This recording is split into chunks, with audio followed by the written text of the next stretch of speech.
Hello, and welcome to Anaphylaxis UK's Let's Talk About Allergies podcast, where we provide expert answers to common questions about allergies and anaphylaxis. Our goal is to offer valuable insights on how we can all work together to make life easier and safer for those living with allergies. In today's episode, we are joined by Professor Helen Brough, Consultant in Paediatric Allergy and Immunology at Evelina London Children's Hospital, Professor at King's College London, and Founder and Director of Children's Allergy Doctors Private Paediatric Allergy Clinic. Professor Brough is a leading expert in allergy management and prevention and has dedicated her career to researching and supporting families affected by allergic conditions. Today, we'll be discussing the latest evidence on preventing allergies in children, including why early skincare matters, how and when to introduce allergenic foods safely, and other practical steps parents can take to reduce their child's risk of developing allergies. Whether you're a parent, carer, or healthcare professional, this conversation is packed with practical advice and the most up-to-date science on allergy prevention. Professor Helen, it's a pleasure and an honour to have you here. Many people will know who you are, a great deal of research and work that you've done over the years. So it's a real pleasure for us to have you on one of these podcasts. For those that don't know you, I wonder if you'd mind just telling people a little bit about yourself and what's got you into this area. Thanks so much, Simon. I'm delighted to be on this podcast from Anaphylaxis UK. And I think you're doing such amazing work getting the important messages out to families through these podcasts.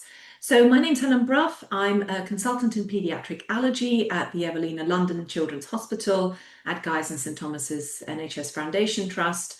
I'm also a professor at King's College London, and I'm doing my research into food allergy prevention at King's College London and Guy's and St Thomas's Hospital. I'm also the founder and director of Children's Allergy Doctors, which is an award-winning private paediatric allergy clinic located in Marylebone. And the reason why I got into allergy is because I've seen firsthand the suffering that it can cause children and families through my work as a paediatrician. And then I was always very interested in being able to provide research to move forward the care for patients directly. And then when my daughter was born, she then developed eczema herself.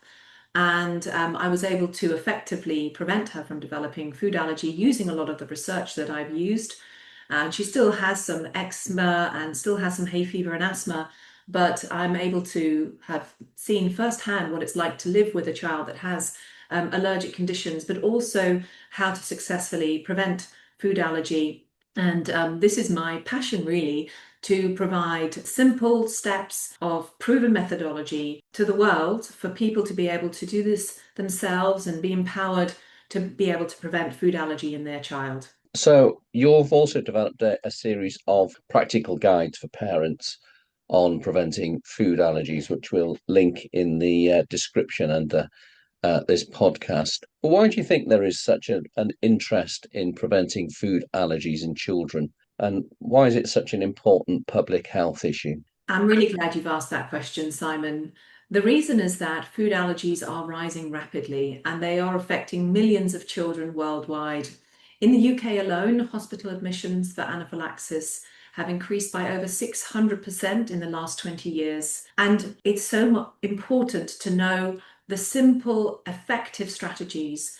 And there's a lot of confusion out there. And that's why I've created this simple, practical guide for parents to cut through the confusion and provide clear science-backed steps to help families use this information at home so that they can be empowered to prevent food allergy in their child and also help them with managing eczema, asthma, and hay fever.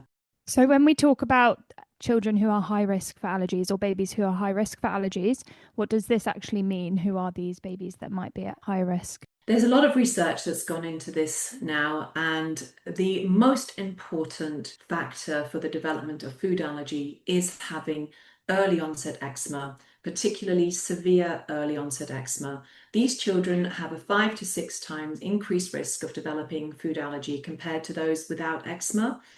And that's why these babies will benefit from targeted prevention strategies, especially around how their skin is effectively managed and protected, and around introducing allergenic foods in the right way and at the right time. So being able to identify risk early gives families a head start so that they can prevent food allergies before they begin. So how does the eczema actually relate to the development of food allergies in babies? In your guide, you talk about for your first point is about controlling eczema, and your second point is about sensitization, preventing sensitization through the skin. So do you mind just giving a bit of background on how does eczema relate to the development of an allergy, and what does sensitization through the skin actually mean? A sensitization is a process where the body's immune system recognizes something and decides how it's going to respond to that particular protein.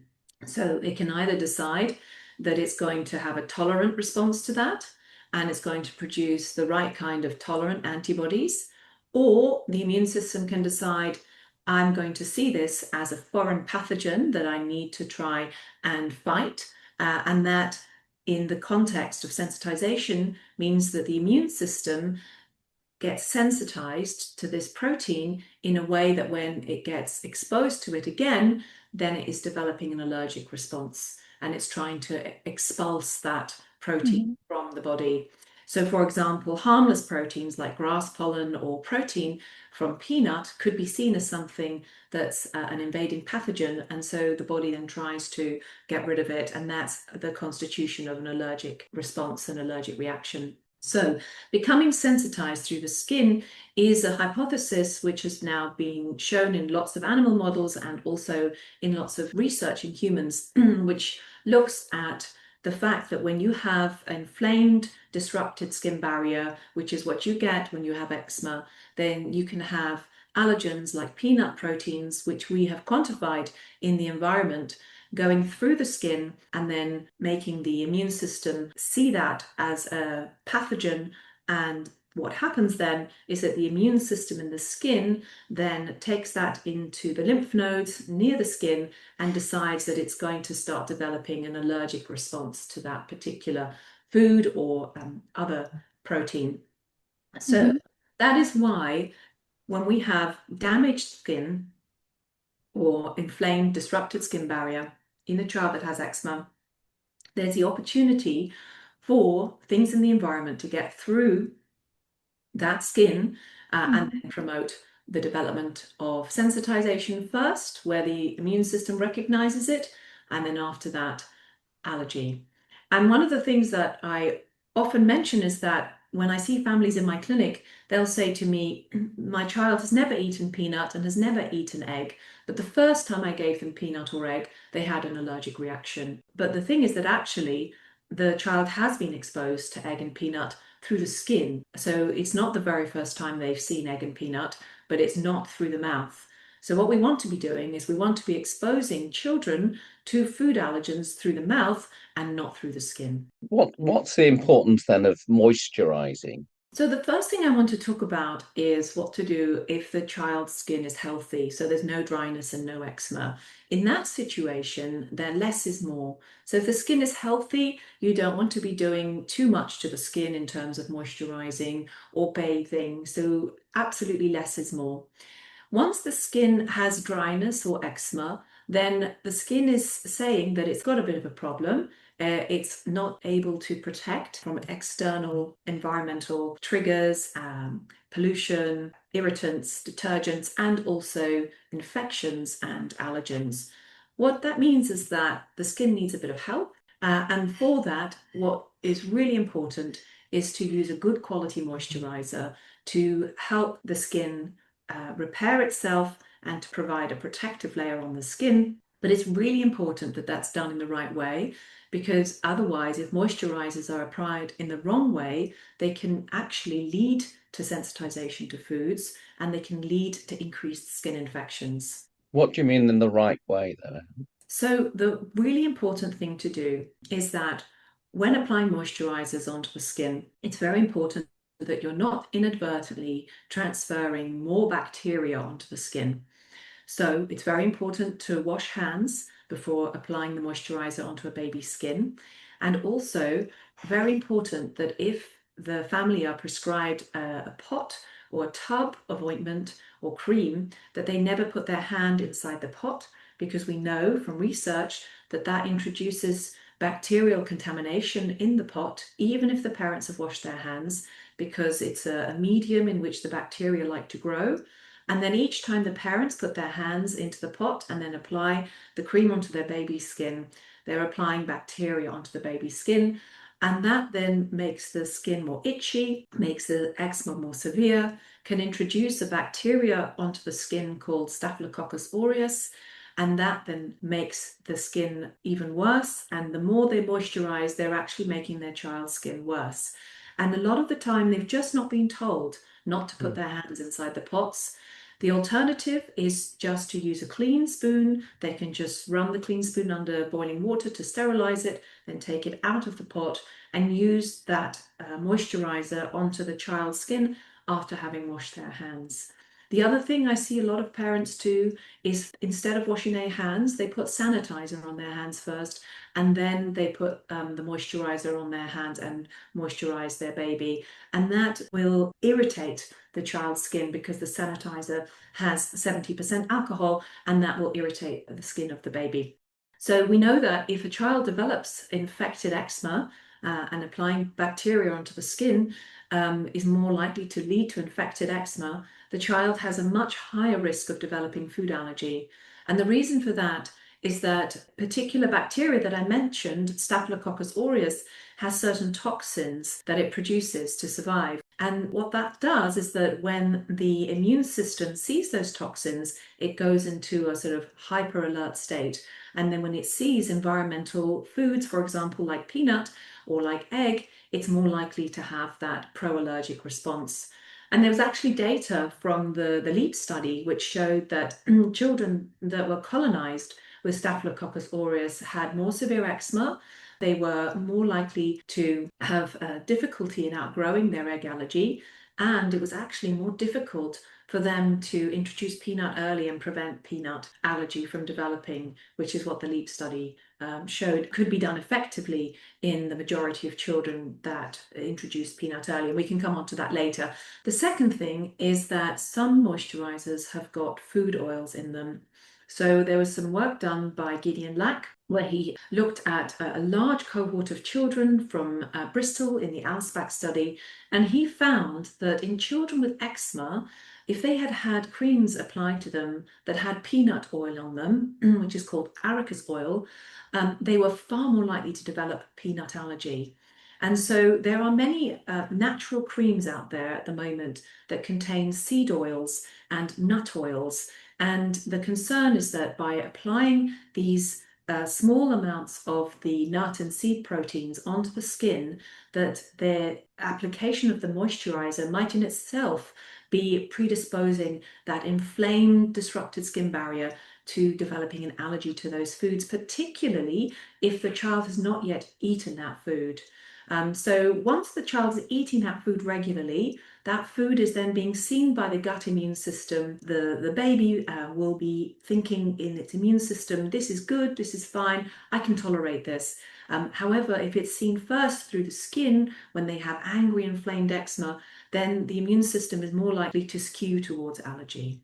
When you say about parents washing their hands, presumably soap and water, but a soap without any other chemicals or any nut oil in it. Yes, I would also say that for parents, it's very important that they also care for their hands, because washing your hands multiple times a day can actually harm the skin. So it's very important that they are washing their hands with a soap or detergent that is not abrasive. They can also use cream washes to wash their hands. And there are products that are antimicrobial that are like cream washes that they could also use, and that they take good care of their hands as well. I see, of course, the parents of children with eczema often have eczema themselves, and so I'm always very keen to try and help the parents protect their own skin as well.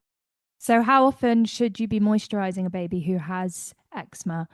If they have more severe eczema, does that mean you should be moisturizing their skin more often? Absolutely. So the NICE guidelines, they recommend moisturizing the skin in a child that has eczema at least twice a day. So that's morning and evening, especially after the bath. It's very important that the baby is moisturized on the face and the body. I have seen a lot of families where they moisturize only the body because they're worried about putting anything on the face. And that the way that you moisturize is very important as well. So the cream needs to be applied gently in the direction that the hair is going. It should not be rubbed in hard circular motions, because that can irritate the hair follicles, and then you can get these little dots around where the hair follicles are. And also the amount of moisturizer needs to be enough. So babies should be getting through about 250 grams of moisturizing cream or ointment per week, and older children should be getting through 500 grams per week. And when there is a flare-up, just as you said, it's important to moisturize even more frequently, bearing in mind the important factors with regards to not introducing infection and doing it with the right type of moisturizer. And is there a preferred method with regard to what type of cream or ointment you're using? Because I know you speak about ointments or creams. Is one better than the other, and does it depend on the eczema? That's a great question. And there was actually a study recently that was done from Bristol looking at comparisons of lotions, creams, and ointments. And what they found was that in terms of managing the eczema, they were all equally effective. However, they found in terms of side effects that ointments were less likely to sting. So ointments are less likely to sting because they have less water in them and therefore fewer ingredients likely to cause irritation. And therefore, ointments are often preferred by some children and some parents. However, some children can actually find that the ointments make them too hot. And we know that heat is a big trigger for eczema, which is why I always recommend using cool baths of a maximum of 32 degrees centigrade for short periods of time. And also recommend trying to keep the room temperature where the baby's sleeping not too hot. It really depends on the child and the family. They will find that the child or the family will prefer a cream or an ointment depending on how it suits the child's skin, depending on how quickly it gets absorbed into the skin, depending on how quickly the child feels that the skin is smooth and moisturized. Also, some people find that in the winter they may prefer ointments because it's a drier period of the year, versus in the summer they may prefer creams because it's a bit more hot, and so the creams are just more suited to that type of temperature. There's the risk as well to children who have got some dry skin but haven't yet maybe been diagnosed as with eczema. Yes, dry skin also carries a risk for developing Right. allergy. So if the baby has dry skin, I would recommend starting to moisturize early. You don't need to have a formal diagnosis of eczema before moisturizing, and being proactive, as dryness is an early warning sign for eczema. Again, it's very important to make sure that parents are using the right creams and not introducing infection. So if a child has started to develop some dry skin in those early months, then this early moisturization is key, and they don't necessarily need to, take the baby to the doctor. If they've just got a bit of dry skin, they can just start moisturizing. Yes, but they need to use moisturizers that are fragrance-free, that do not contain nut or seed oils in them, and they need to use them in the way that doesn't introduce infection into the child's skin. Yeah, so all the tips you've spoken about earlier, that's great, thank you. And just for busy parents, do you have any practical tips that you could share to make these hand washing and skincare precautions part of their daily routine? Yes, definitely. So keeping moisturizers and spatulas in multiple locations in the house, also having them in a nappy bag so that you can moisturize when you're out and about. You can also coincide nappy changes with moisturization. So as long as the parents are washing their hands after doing the nappy change or before, they can then apply the moisturizer. I think that's really important because it provides that opportunity After the bath, it's very important to moisturize as well. So it's important to have all of the moisturizers and spatulas or spoons, depending on how you're doing it, or in fact, just buying a tube or a pump in those various locations.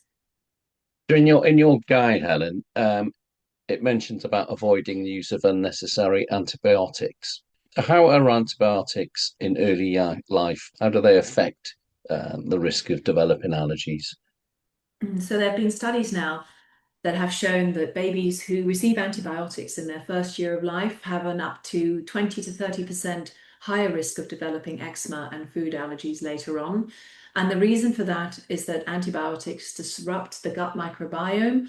So antibiotics, when needed, are incredible. And as a society, we are so lucky to have them. So if they are needed, they are needed. But what is very important is that the use of antibiotics needs to be judicious and only used when it is definitely needed and not when it's not to protect the gut microbiome, because the antibiotics will not only kill off the bacteria that are causing an infection, they will also disrupt the gut microbiome, and that is not good for the development of eczema and subsequently food allergy, because often the skin is a reflection of what's going on in the gut. So you mentioned there about the gut microbiome. What is that? Is that what we hear about, the kind of bacteria, the good bacteria in this inside us? So the gut microbiome is an ecosystem of good bacteria which need fiber or prebiotics to feed on. The good bacteria have an incredibly important role to train the immune system in the right way so that we have a properly regulated immune system rather than a dysregulated immune system. And we know from studies that babies with a more diverse gut microbiome have a 40 to 60% lower risk of developing allergic disease. And the microbiome, which is healthy, comes from various things. It comes from the birth canal, it comes from the good bacteria in breast milk, it comes from having a wide variety of different foods in the weaning process, because they provide the fiber for the good bacteria or prebiotics for the good bacteria, and that then increases the gut diversity and thereby prevents eczema and food allergy. So your diet is important then throughout, pregnancy, breastfeeding, and during weaning, because of, as you said, this variety of bacteria that we need in the gut. So I'm just wondering, do you have any tips to help parents who are in this stage to make sure that they are, doing enough for their gut microbiome to make sure that their baby's immune system is going to be as healthy as possible and hopefully, not developing any allergies? Absolutely. And there are studies like the pasture study that showed that increased fiber intake in the mother, fermented foods and dietary diversity was associated with better immune outcomes for babies. And then there was a recent study published by Karina Venter and her team, which looked at dietary diversity during pregnancy and in the baby's first year of life. And what they found was that yogurt and vegetables were protective against all forms of allergies in the baby. But there were certain foods that were risk factors for allergic disease, and those included red meat, ultra-processed foods, grains, 100% orange juice, and cold cereals. So having a rich vegetable, fruit, fermented food diet during pregnancy was shown to be protective against allergies. So just going back to the use of antibiotics in infants, I'm just wondering, should parents ever be worried about their baby being prescribed antibiotics if they think it might not be absolutely necessary, just when we talk about them affecting the infant microbiome? Is it something parents should ever question? I can assume, they're safe. It's safe, they can trust their healthcare professional will only prescribe the antibiotics when really needed. But I'm just wondering, how common is it for unnecessary antibiotics to be given? And what advice would you give to parents who might be concerned about this after listening to your tips today about minimizing the use of antibiotics? I think that antimicrobial stewardship is certainly widely known amongst healthcare professionals. I think in the UK, there have been significant efforts to promote awareness of only using antibiotics when they are necessary. I know, having had discussions with colleagues on the neonatal unit at St Thomas's Hospital, that they have now got multiple systems in place to ensure that babies and mothers only receive antibiotics if they meet certain clear criteria. That means that it is very likely that they do require antibiotics. So I think there's a lot of good work going on already. I do think that it is always good to have a conversation with the clinician and raise any concerns that you may have about any treatments that you're recommended, and then they can explain the rationale for why they are proposing a particular treatment, and then the family and the medical practitioner can make a shared decision. Thank you. So you recommend introducing peanut and egg from 17 weeks in babies with eczema and around 6 months for others. What's the reasoning behind this? Thank you for that. So the reasoning behind this is that children with eczema, as I mentioned before, are at much higher risk of developing peanut and egg allergy and other food allergies.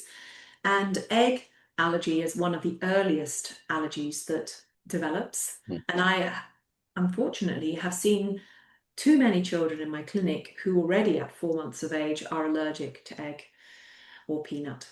So what we want to be doing is trying to get those early allergens into the diet as soon as possible, particularly in children that have early onset severe eczema. And then the important thing is that they don't just introduce peanut and egg once, but that once it's been introduced into their diet, that they continue to have that on a regular basis, 2 to 3 times a week going forward. This is all based on studies such as the LEAP study, Learning Early About Peanut study, which I was part of, and the EAT study, which is inquiring about tolerance, which I was also involved in. And both were conducted at King's College London and Guy's and St Thomas's Hospital.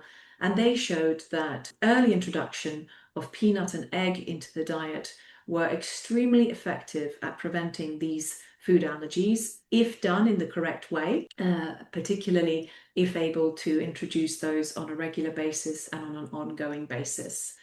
Now, the reason why we have the differentiation between 17 weeks and 6 months for children who are less at risk of developing peanut and egg allergy is because the guidelines for introducing solids from the World Health Organization state that introducing solids should be done at around 6 months of age, and that children should be exclusively breastfed until that point.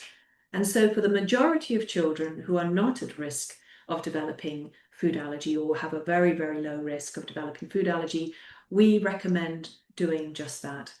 In the children that are high risk because of eczema or already have another food allergy, we recommend introducing peanut and egg in the right way from 17 weeks of age, as long as the child is developmentally ready, i.e. able to sit with some support, able to keep their head still, and able to take the food in their mouth without pushing it out of their mouth, and interested in having solids. That is in accordance with the weaning or introduction of solids guideline from the British Society for Allergy and Clinical Immunology, which is available online for both healthcare professionals and for parents in both formats. And should the parent or carer be checking with a healthcare professional before introducing the allergens if they're introducing them from around 17 weeks to make sure the baby is ready? Or can they just start doing that if they think their baby might be high risk and they believe that their child is ready for the foods? And that's a great question. And I think that in terms of starting first foods, there's no need to check with a healthcare professional, so people can start them on vegetables, first tastes, etc. In terms of introducing allergenic foods, the risk of the child already being allergic to a food will increase depending on the severity of the child's eczema. So children that have severe eczema are at greatest risk of already being allergic to for example, peanut or egg.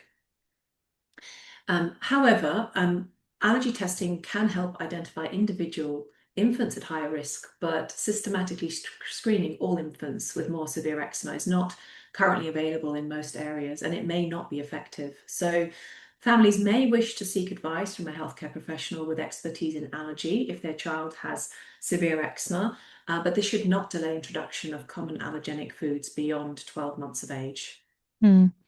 So if they are concerned, if their baby has got eczema and perhaps they would like to start introducing at that point before 6 months, but perhaps a healthcare professional that they're working with hasn't seen that recent data or that guidance from the British Society of Allergy and Clinical Immunology, do you have any tips for them? How could they approach a healthcare professional to advocate for this evidence-based care if they do encounter that outdated advice? Well, I think given that the British Society for Allergy and Clinical Immunology has produced this wonderful summary on preventing food allergy in higher risk infants, which has also been ratified by the British Dietetic Association specialist group, that printing this off and taking it along with them to their consultation would be helpful. So if a parent is introducing these foods earlier than the 6-month mark, if their baby has got eczema, should they be worried about introducing these foods like eggs and peanuts? What is the likelihood that they might actually have a serious reaction at this stage of infancy? The likelihood of their baby having a serious allergic reaction is very small. So what I would always recommend is that when they start giving egg or peanut or other allergenic foods, that they start with very small doses, and that they give them to the baby when the baby's well and earlier on in the day, so that they can monitor the baby. And in that way, they are providing the best possible chance for the baby to start introducing the foods in a successful way, and then they can build up themselves every day until they're giving the right amount of that food to prevent food allergy. So the earlier you introduce the food, the less likely the baby will be allergic to that, because there's less time for them to become sensitized. What I would say is that they should first introduce a non-allergenic foods such as a vegetable, and then they can use that to mix, for example, the peanut butter with vegetable that they know the child has tolerated, because peanut butter shouldn't be given neat to a baby because it's a choking hazard. So they could use some of the vegetables that they already know are fine to mix with the allergenic foods to make them into thin purees, because from 4 to 6 months of age, babies will require thin purees to not have a choking risk, and they would need to be spoon-fed because they wouldn't have the ability to feed themselves at that point. Sure. And we have a podcast that we've recently recorded on weaning with allergies, weaning and allergies, that you can find on our Spotify and Amazon podcast apps. So if people would like to find out more about weaning and how to introduce allergens, then they can have a listen to that one as well. So what advice, Helen, do you have for those parents who are introducing these new foods to infants who are at higher risk? We hear about using spoon feeding for infants who have eczema to prevent that sensitization through the skin, as you spoke about earlier. So should spoon feeding always be used if a baby has eczema? What I would recommend is that for allergenic foods, such as peanuts and egg, that it is better to use a spoon so that most of it goes in the mouth rather than on the skin. Because we want most of the food allergen to get into the gut, so that the gut immune system can see it and see that this is something normal, and then the body will promote a tolerogenic response to that food. For other foods, like crushed courgettes, for example, it's fine for the baby to crush it with their hands and put it all over their face. That's absolutely fine. But for allergens, I would recommend using spoon feeding and not baby-led weaning. In terms of eczema on the face and on the body, I would recommend trying to get the eczema under control, especially on their face. And what happens often, what I see in my clinic, is that parents try to introduce different foods into the child's diet, and then they'll notice, especially if their child has eczema, that they develop red patches on their face, and they think that that's an allergic reaction, and they lose confidence, and so then they pull back quite a lot, and that can often delay weaning. In terms of trying to prevent that, I'll often recommend using an ointment to protect the skin barrier around the face and neck when they're introducing foods into the baby, but making sure, of course, that they are not putting hands inside any tubs or pots of ointment, and always using a clean spoon. The other thing I would recommend is that when the baby is introducing solids, that they are clothed rather than naked, so that, you know, not all of the food is falling onto the child's skin. So that can also help. The other thing that I always reiterate is that it's not enough to give peanut once. You have to continue to give it regularly. In fact, some evidence that only giving peanut once might increase the risk of developing peanut allergy, because what might happen is that in a family that maybe don't eat a lot of peanut butter, they think, oh, I need to get peanut into my baby's diet. They bring a jar of peanut butter into the home, they give their baby some peanut butter, and then they don't give it again, but other members of the family start eating it, and then there's peanut in the environment, which is going through the baby's skin rather than through the gut by the baby eating it themselves. And there was a very important study done by Adam Fox and Gideon Lack, which showed that increased household peanut consumption was a risk factor for the development of peanut allergy in babies.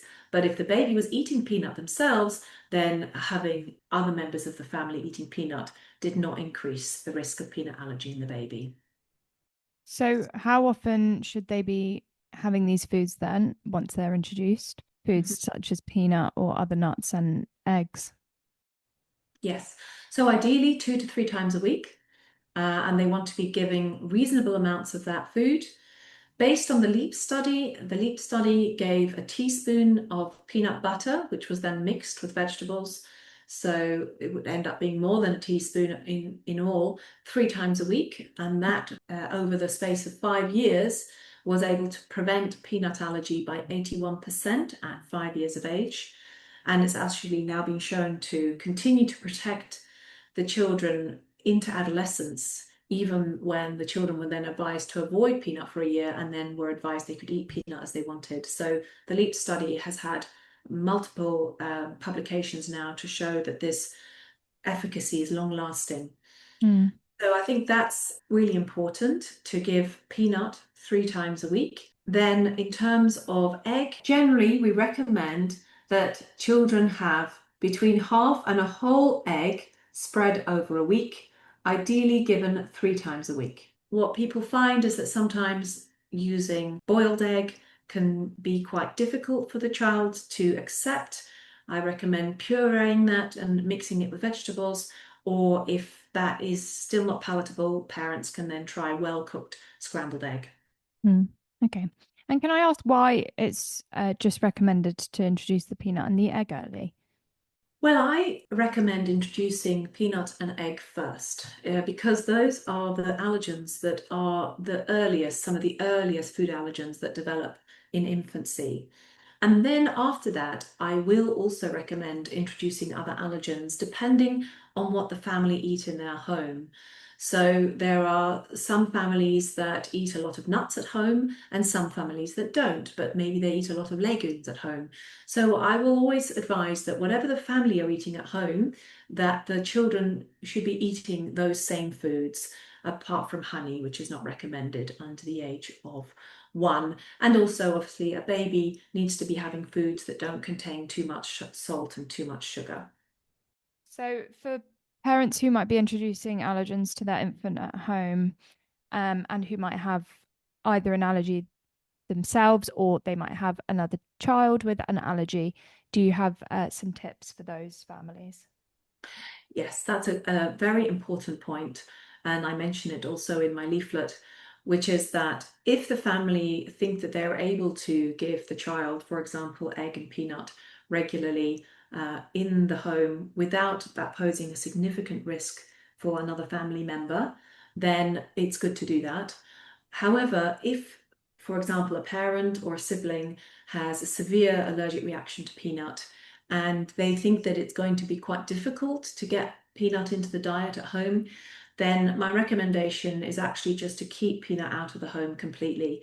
Because what you don't want is you don't want to be giving a little bit of peanut here and there, once every 3 months when you can, because that may actually increase the risk of peanut allergy. So either get it in regularly and properly, or I would just keep peanut out of the house if there's a family member that has a severe peanut allergy.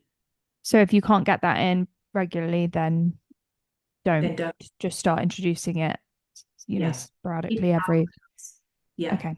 Mhm. And could they do that at someone else's house or at another family member's house if let's say they're with their grandparents once a week, would that be enough if the grandparent fed them the peanut once a week when they went over? It might be enough.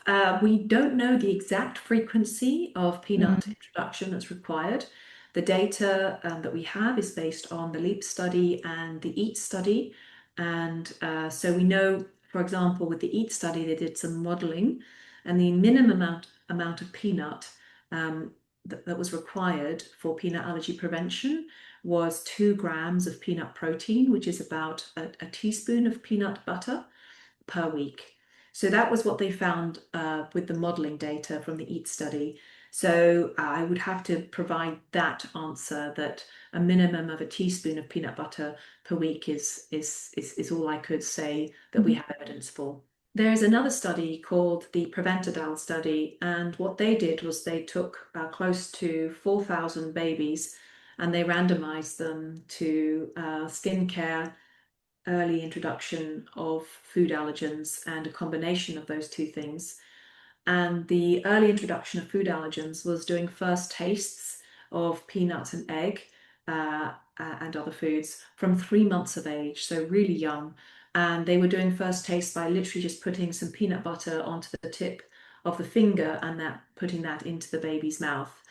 And we don't know exactly what quantity of peanut was put through that method because it wasn't quantified in the study. But they showed that actually by doing frequent small tastes of peanut butter from 3 months of age, that was also effective at preventing peanut and egg allergy. So there's that data as well. Right, thank you, Helen.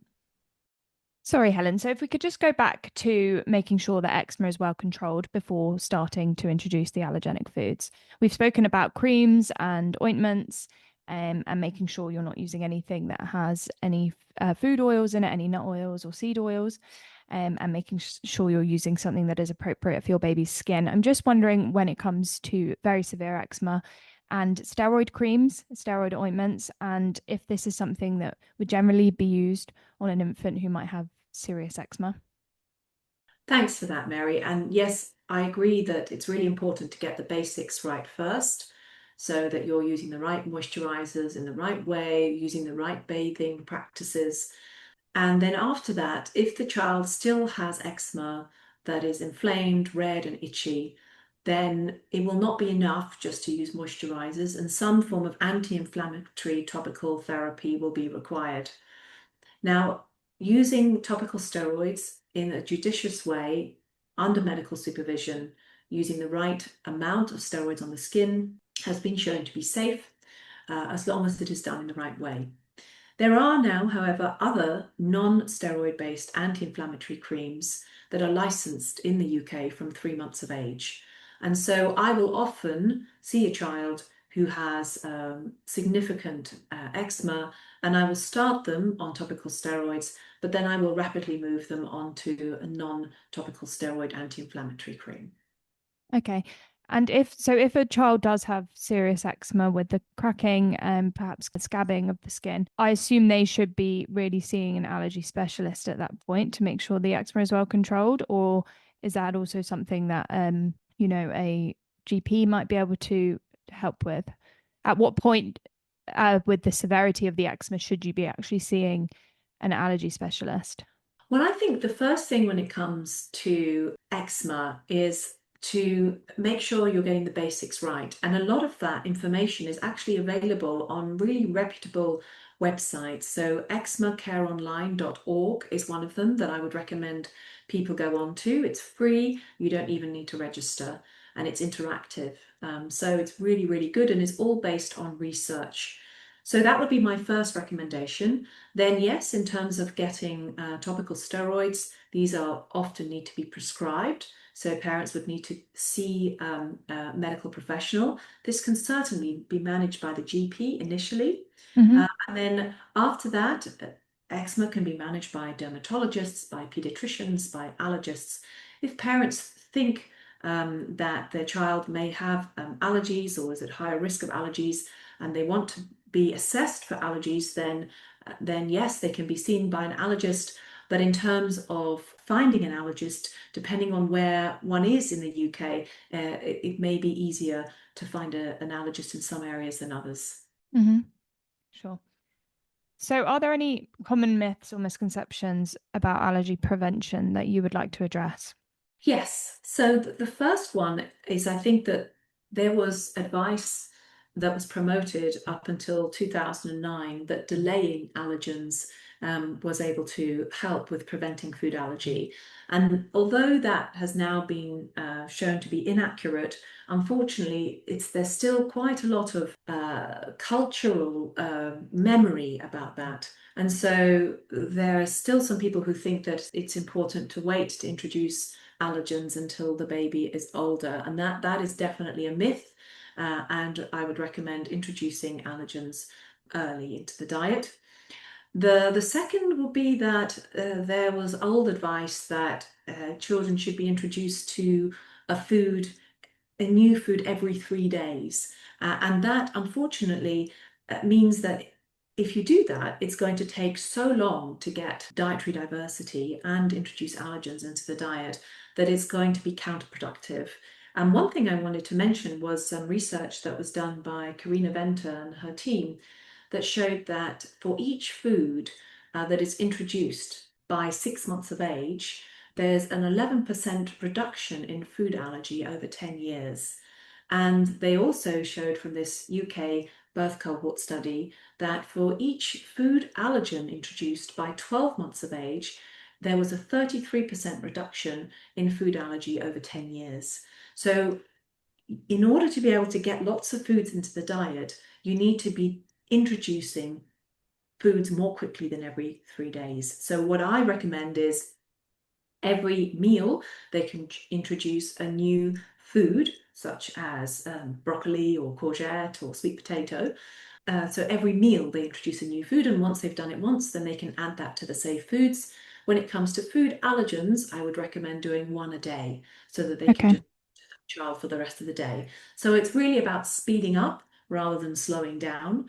And it doesn't have to be a huge amount of the food. So dietary diversity, all the different wonderful fiber that's coming through fruits and vegetables can be in small doses. So it can be very small amounts. The other thing is I want to just highlight the benefits of home cooked foods as the main staple diet for the baby. And there are many ways to make that easier with batch cooking and putting cubes of that home cooked food in the freezer so that they can be popped out with every meal. And that's very important from a gut microbiome perspective, from a fiber perspective, and also from a nutrition perspective.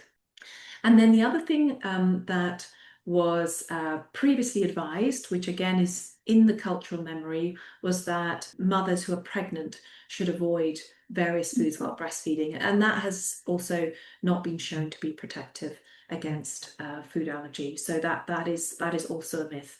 So what's important in pregnancy is a wide variety of foods. And as I mentioned before, vegetables in particular and yogurt in particular. Just on that topic of avoiding foods during pregnancy and that myth there, I was just wondering if someone doesn't eat a certain food during pregnancy, for example, because they're lactose intolerant or they're celiac, is there any link between the likelihood of their child developing an allergy of a food that they haven't eaten because the baby hasn't seen it? Is there any link there between pregnancy and the development of a food allergy if, for example, a mother doesn't eat a certain food? There's actually no studies that have specifically looked at that, to my knowledge. There are studies that have conflicting studies that have shown that eating allergens during pregnancy protects. There are other ones that show it makes no difference, that other ones say that it confers risk. So there's absolutely no consensus on that. There is actually a study ongoing at the moment called the PregNut study, where they are looking at the maternal diet in pregnancy and breastfeeding, and they are randomizing some of these families to have a high peanut containing diet, which is 60 peanuts a week, and a high egg containing diet, which is 6 eggs a week, versus a standard diet from 23 weeks gestation until the breastfed infant is 4 months of age. And so I think we'll get more information from this trial. Amazing. So what's the most important message that you would like parents to take away from today's discussion about preventing allergies in children? Well, I want them to know how much power they have and that they can reduce their baby's allergy risk. They can, with the right steps, prevent food allergy in their baby, especially if their baby has eczema. And so using the right application of moisturizers and the right anti-inflammatory treatments and the right early introduction of food allergens into the baby's diet can help prevent food allergy. And so if they have any questions about this, there's a lot of resources. There's the guide that I've produced. There's the BSACI guidelines. They can speak to their healthcare professional, but they are able to do this and they should feel empowered to be able to prevent food allergy in their baby.